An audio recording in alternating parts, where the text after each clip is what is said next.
Hello civil engineers and my dear students, मैं हूं अहमद हुसैन और हम आ गए एक और बहुत ही ज्यादा इंपॉर्टेंट वीडियो लेके। दोस्तों आज हम बात करने वाले हैं इंटरव्यू क्वेश्चंस की, क्योंकि बहुत ही ज्यादा इंपॉर्टेंट होने वाला है उन सारे बिलिंग इंजीनियर्स, एस्टिमेशन इंजीनियर्स और हमारे जो क्यूएस के इंजीनियर्स हैं उन सब के लिए आज का वीडियो बहुत ही ज्यादा इंपॉर्टेंट होने वाला है, क्योंकि आज हम बात करने वाले हैं इंटरव्यू क्वेश्चंस की जो कि बहुत ज्यादा ही इंटरव्यूअर आप लोगों से पूछता है। तो वो कौन कौन से क्वेश्चन है जो कि ज्यादातर पूछे गए हैं, और उसी के साथ साथ हम जितने भी क्वेश्चन है वो सब हम एज पर आईएएस कोड और सीपीडब्ल्यूडी स्पेसिफिकेशन क्या कहता है, क्या बेसिकली उसका आंसर होना चाहिए, ताकि आप लोगों का हर जगह पर यहां पर इंटरव्यू आपका क्रैक हो सके। तो दोस्तों बहुत इंपॉर्टेंट वीडियो हो जाएगा आज का, तो इस वीडियो को शुरू से आखिरी तक देखिएगा। तो चलते हैं इस सेशन के अंदर।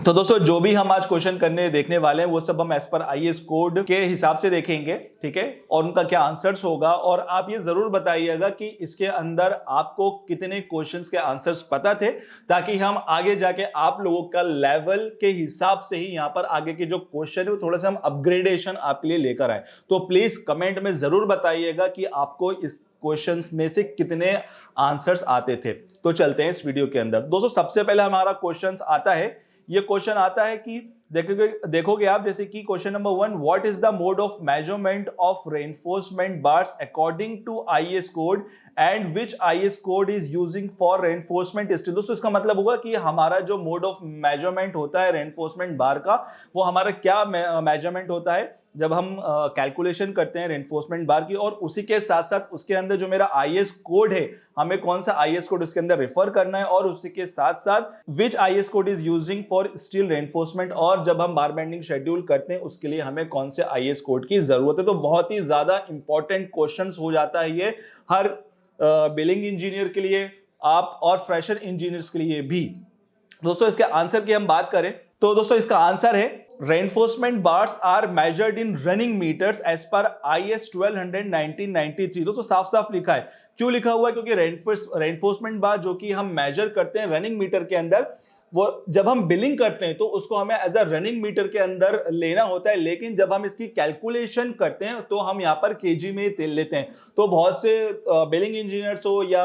हमारे जो क्यूएस इंजीनियर्स है, तो रेनफोर्समेंट को जब वो बिलिंग करते हैं तो केजी में लेते हैं। तो हमेशा याद रखिएगा कि कभी भी आपको रेनफोर्समेंट को कभी भी आपको केजी के अंदर कंसिडर नहीं करना है, हमेशा आपको उसके अंदर रनिंग मीटर के अंदर ही कंसिडरेशन करके लेना होगा। और इसके अंदर जो आपका यूज होता है वो हमारा जो हमारा रनिंग मीटर के अंदर दिया गया है वो हमारा एज पर आईएस 1200 1993 के अंदर दिया गया है। और उसी के साथ साथ आप देखोगे and chairs spacers overlap shall be measured for the billing payment, यानी कि ये सारी चीजें हमारी बिलिंग पेमेंट के लिए भी हमारी यूज होती हैं। तो सर इसके अंदर आप जो हमारे बार बेंडिंग शेड्यूल के जो हमारे आईएस कोड होते हैं, तो आप उसके अंदर देखोगे आईएस 456 2000 हमारा यूज होता है, जो कि हमारा है plain and reinforcement cement concrete के लिए यूज होता है। उसी के साथ साथ अगर आप आईएस 2502 1963 की अगर हम बात करें तो ये हमारा होता है, जो इस कोड का नाम है, यानी कि code of practice for banding and fixing of steel. अगर आपको करनी है तो आईएस 2502 1963 आपको रेफर करना होगा। उसी के साथ साथ अगर आप आईएस 5525 और 1969 की हम बात करें तो इसमें detailing of reinforcement in RCC work and at last आपको एसपी 34 1987 कोड भी आपका यूज है, जो कि आपका डिटेलिंग के लिए आपके यहां सारे जो कोड्स हैं वो आपको यूज होते हैं।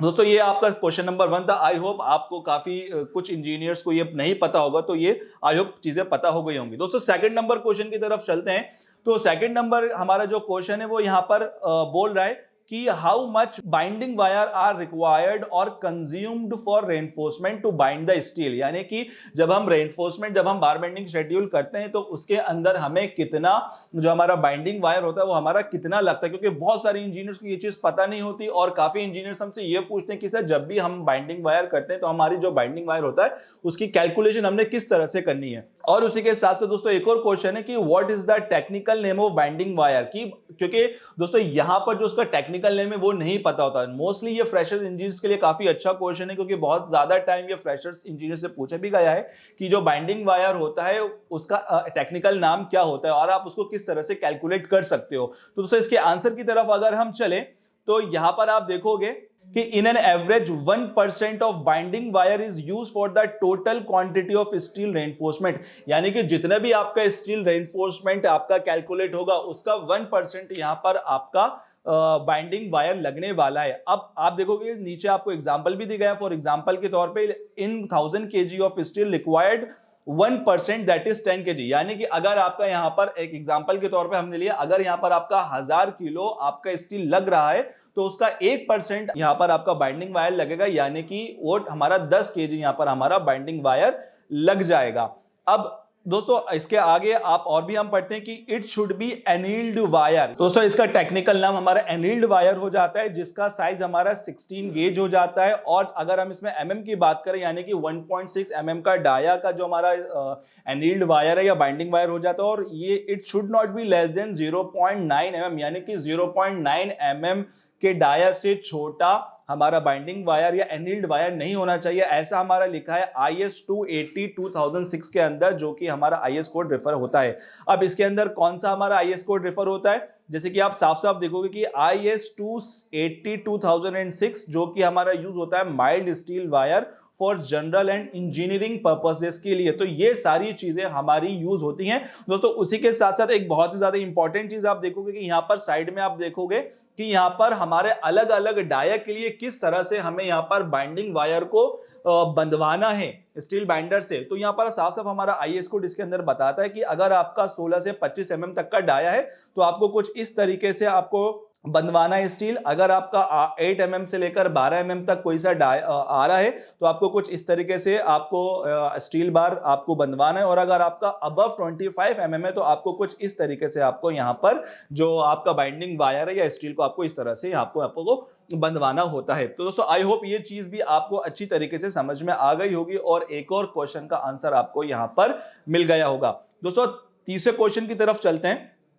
दोस्तों थर्ड क्वेश्चन आता है और बहुत ही ज्यादा इंपॉर्टेंट क्वेश्चन हो जाता है हमारे इंजीनियर्स के लिए। यहां पर यह बोला है what is the standard length of hook in stirrups और rings as per IS code, यानी कि हम एज पर IS कोड के हिसाब से देखें तो जो आप जब रिंग बनाते हो या जो स्टिरप बनाते हो उसके अंदर जो हम हुक करते हैं उसकी स्टैंडर्ड लेंथ यहां पर हमारी क्या होती है IS कोड के हिसाब से। दोस्तों इसके आंसर की तरफ चलते हैं। तो इसके आंसर के अंदर आप देखोगे कि साफ साफ यहां पर लिखा हुआ है कि एज पर IS कोड 2502 1963, यानी कि जो अभी हमने एक क्वेश्चन देखा था उसके अंदर हमने IS 2503 1963 का भी जिक्र किया था, जैसे कि आप लोगों को पता है। ठीक है, A standard size of hooks should be 24D for both bending hooks bended 135 degree, यानी कि ये दोस्तों जैसे कि आप यहां पर साइड में जो पिक्चर है हमने एक IS कोड का स्नैपशॉट भी लगा के रखा है कि जैसे आप A में आप देखोगे कि यहां पर ये जो मेरी रिंग है ये मेरी 135 डिग्री पे बैंड हो रही है। तो इस 135 डिग्री के बैंड के लिए जो आपको हुक लेंथ लेनी होती है दोस्तों वो आपको 24D लेनी होती है, यानी कि 12D इधर की लेनी होगी और 12D आपको इधर की लेनी होगी। तो दोनों मिला के आपका वो 24D बन जाएगा। तो ये आपका एक फॉर्मूला हो जाता है, यानी कि 2A + E प्लस में 24D। ठीक है दोस्तों, और उसी के साथ साथ एक और चीज है कि standard size of hooks should be 20D for both bending hooks, यानी कि अगर आपका 90 डिग्री पे अगर आपका हुक बैंड हो रहा है, क्योंकि हमारी कंस्ट्रक्शन इंडस्ट्री में दो तरीके से हमारे हुक बैंड होते हैं, एक हमारा 135 डिग्री पे बैंड होता है और दूसरा हमारा 90 डिग्री पे बैंड होता है। दोस्तों एक क्वेश्चन मैं आपके लिए एक और छोड़ के जा रहा हूं कि जो हम ये हुक बैंड करते हैं वो हम क्यों करते हैं, ये जरूर आप इस कमेंट का इस क्वेश्चन का जवाब दीजिएगा कमेंट के अंदर। तो जरूर इसके अगर आपको नहीं बनेंगे तो जरूर हम यहाँ इसका आंसर भी इस आपको देने वाले हैं नेक्स्ट सेशन के अंदर या नेक्स्ट वीडियो के अंदर। तो दोस्तों जैसे कि आप देखोगे कि यहां पर अगर हमारा 90 डिग्री का बैंड है तो उसके अंदर जो हमारा हुक का जो लेंथ होती है वो हमारी कितनी होती है, 20D होती है। 20D मतलब 10D इधर की और 10D इधर की, तो दोनों मिला के जो हमारा बन जाएगा दोस्तों वो हमारा बन जाएगा 20D हमारा यहां पर हो जाएगा। तो आप अगर देखोगे तो यहां पर साफ साफ उसका फॉर्मूला यहां पर दे रखा है। तो आई होप ये चीज भी आपको अच्छी तरीके से समझ में आ गई होगी। तो दोस्तों अगर आपको इसी तरीके से IS कोड या CPWD स्पेसिफिकेशन के बारे में डिटेल के अंदर समझना या आपको चाहिए कि आप इसके इंटरव्यू क्वेश्चंस के लिए आपको तैयारी करना है आपके इंटरव्यूज के लिए, तो दोस्तों ये हो सकता है अगर आप हमारा एप्लीकेशन जो कि आपकी गूगल प्ले स्टोर पे और ऐप स्टोर पे अवेलेबल है तो आप जाके हमारे रेनफोर्स ऐप को आप डाउनलोड कर सकते हो। उसी के साथ साथ दोस्तों फेस्टिवल ऑफ लाइट्स आने वाली, यानी कि दिवाली आने वाली है, तो उसी के साथ साथ हमने यहाँ पर एक दिवाली का ऑफर भी सिर्फ आप लोगों के लिए निकाला हुआ है, जो कि CPL 5.0 है, जिसके अंदर आपको 40 से ज्यादा भी कोर्सेस मिलने वाले हैं और इसकी जो वैलिडिटी होने वाली है वो आपकी लाइफ टाइम की होने वाली। मेन चीज ये जो सारे 40 कोर्सेज हैं जो कि 16,600 रुपए के कोर्सेज है, लेकिन दोस्तों इस दिवाली के मौके पर आपको हमारे एप्लीकेशन में जाके कूपन कोड लगाना होगा दिवाली, जिससे कि जो 16,600 रुपए का कोर्स आपको 60% डिस्काउंट देने के बाद ये मात्र आपको 6,600 रुपए के अंदर मिल जाएगा। तो दोस्तों इस कोर्स को कहीं ना जाने दें, इस कोर्स को अपने दोनों हाथों से ग्रैब करेंगे। चलते हैं नेक्स्ट क्वेश्चन पे। तो नेक्स्ट क्वेश्चन है कि in which case shuttering should be measured in running metres instead of square metre. दोस्तों बहुत ही ज्यादा इंपॉर्टेंट क्वेश्चन हो जाता है, क्योंकि बहुत से लोगों को ये चीज नहीं पता होती, क्योंकि वो बेचारे सिर्फ यहाँ पर जो शटरिंग होती है वो सिर्फ स्क्वायर मीटर के अंदर ही कैलकुलेट करते हैं। लेकिन ये चीज बहुत कम लोगों को पता है कि जो हमारी शटरिंग है या जो हमारा फॉर्मवर्क है वो हमारा रनिंग मीटर के अंदर भी हम कैलकुलेट कर सकते हैं। बट उसकी कंडीशन है, कौन सी कंडीशन है वो हम इस आंसर में देखते हैं। तो दोस्तों जैसे कि आप यहां पर देखोगे साफ साफ कि एस पर IS कोड 1200 1982 पार्ट 5, यानी कि दोस्तों यहां पर हमारे डिफरेंट IS कोड 1200 होते हैं, यानी कि इसके 28 पार्ट्स है। तो यहां पर हमारा पार्ट 5 की बात कर रहा है, IS 1200 1982 के पार्ट 5 की, जो कि हमारा फॉर्मवर्क का पार्ट है। तो यहां पर साफ साफ लिखा है if edges of slabs and breaks bands runner height under 200 mm। दोस्तों यानी कि अगर उसकी जो डेप्थ है अगर 200 mm तक है और thickness should be measured in running metres, यानी कि जो आपकी अगर यहां पर जो डेप्थ है, यानी अगर आपकी जो अगर यहां पर आप फॉर्मवर्क लगाओगे, जैसे कि इसको मैं आपको थोड़ा सा जूम करके बताना चाहूंगा कि दोस्तों जैसे कि यहां पर आप देखोगे और जैसे कि ये मेरी स्लैब है और इस स्लैब के अंदर मुझे अगर यहां पर फॉर्मवर्क लगाना होगा, अगर इसको मैं यहां पर उठा के ये इस तरह से मैं फॉर्मवर्क लगाऊंगा इधर साइड,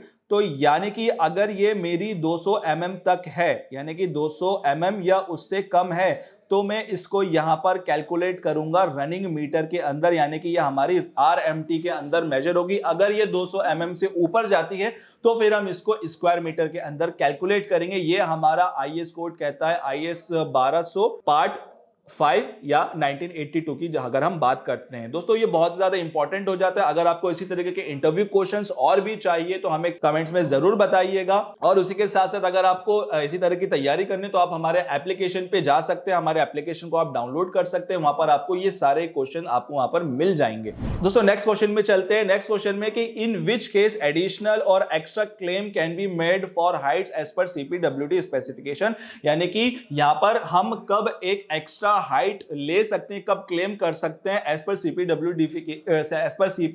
स्पेसिफिकेशन के हिसाब से। क्योंकि दोस्तों काफी चीजें होती है कि जो हमारी हाइट होती है, जैसे कि आपने देखा होगा वो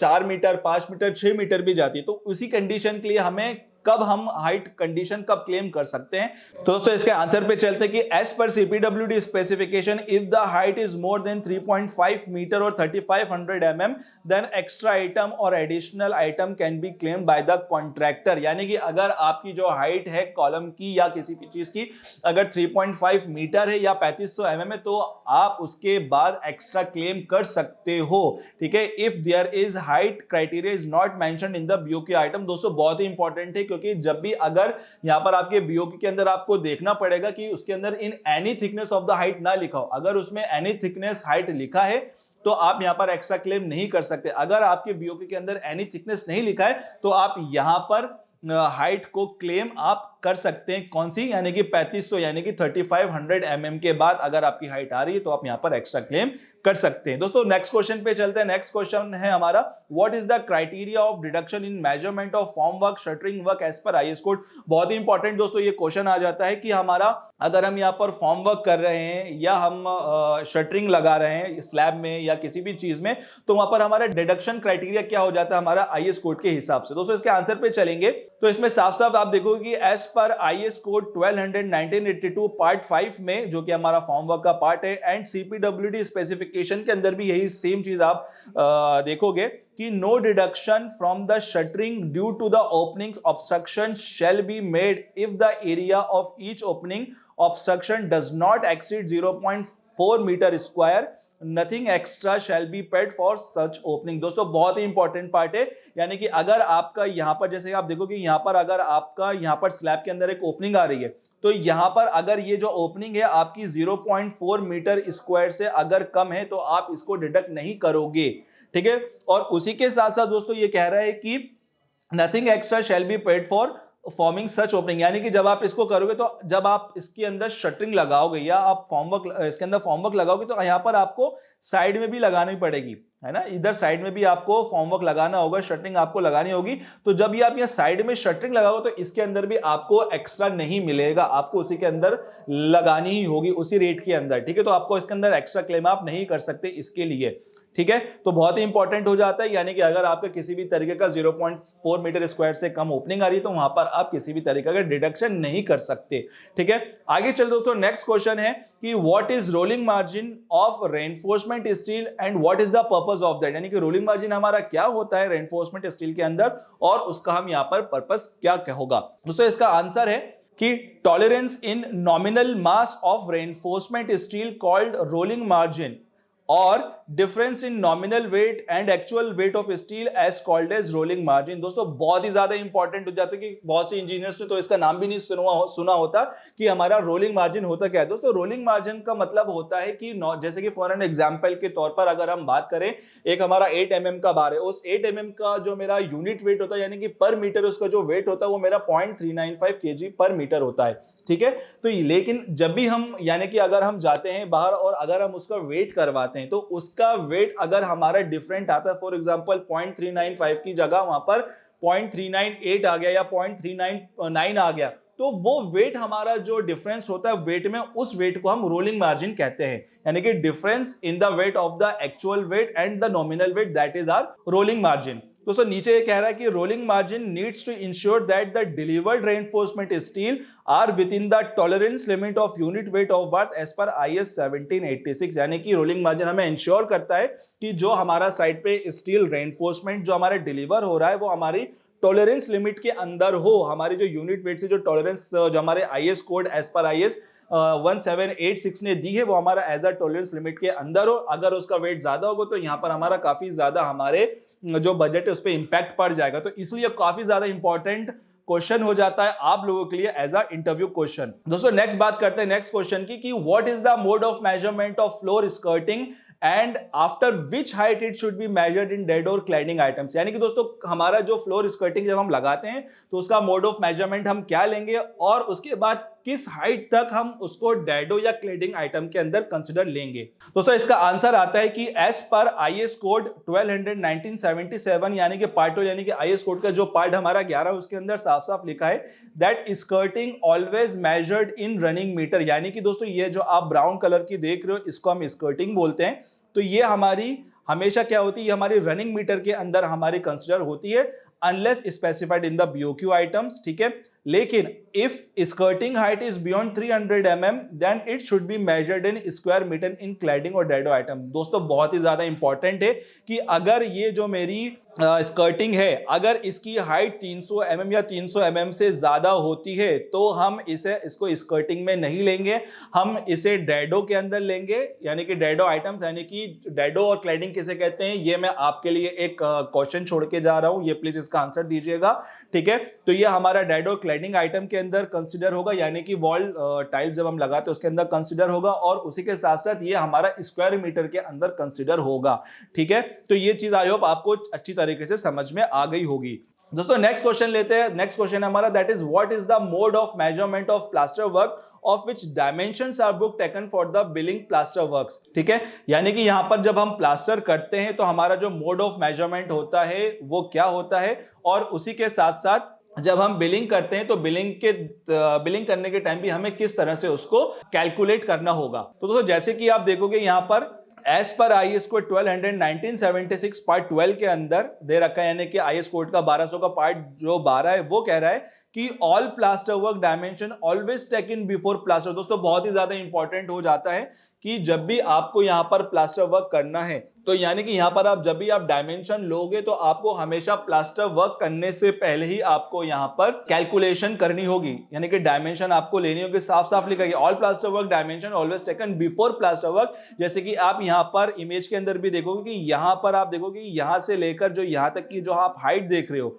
इसको मैं दूसरे कलर से कर लेता हूं। जैसे कि आप यहां से लेकर यहां तक की आप हाइट देख रहे हो, तो ये दोस्तों ये मेरी ब्रिक की, यानी कि मेरे एक फेस ब्रिक वॉल के दूसरे फेस ऑफ ब्रिक वॉल तक की हमें यहां पर कंसीडर करना होगी, ठीक है। लेकिन आप देखो कि बहुत से लोग हमारा प्लास्टर से प्लास्टर लेते, तो ये एक हमारी गलत प्रैक्टिस है। तो ये भी एक बहुत ही ज्यादा इंपॉर्टेंट पॉइंट हो जाता है कि हमेशा हमें जब भी हम प्लास्टर वर्क करते तो हमेशा हमें प्लास्टर वर्क के पहले ही हमें डायमेंशन उसकी ले लेनी होती है जब आप बिलिंग करते हो उसकी, तो ठीक है। अब इसी के साथ साथ आप देखोगे कि between the walls for length, यानी कि अगर आपको लेंथ लेनी है तो यानी कि आप वॉल से वॉल का डिस्टेंस मेजर करोगे, ठीक है, एक वॉल से लेकर दूसरी वॉल के डिस्टेंस, जैसे कि इमेज में आप देख रहे हो। और उसी के साथ साथ between top of floor to skirting, यानी कि अगर आपको उसकी हाइट लेनी, क्योंकि ये मेरा स्क्वायर मीटर में जाता है ना, तो आप लेंथ तो ले लोगे, लेंथ आप एक दीवार से लेकर दूसरी दीवार में मेजर करोगे तो आपका लेंथ आ जाएगा। लेकिन अगर आपको हाइट लेनी है तो आपकी जो टॉप ऑफ फ्लोर है, यानी कि आपकी जो स्लैब से लेकर जो आपकी स्कर्टिंग उसके अंदर लगी, तो आप स्कर्टिंग तक उसकी हाइट मेजर करोगे प्लास्टर की,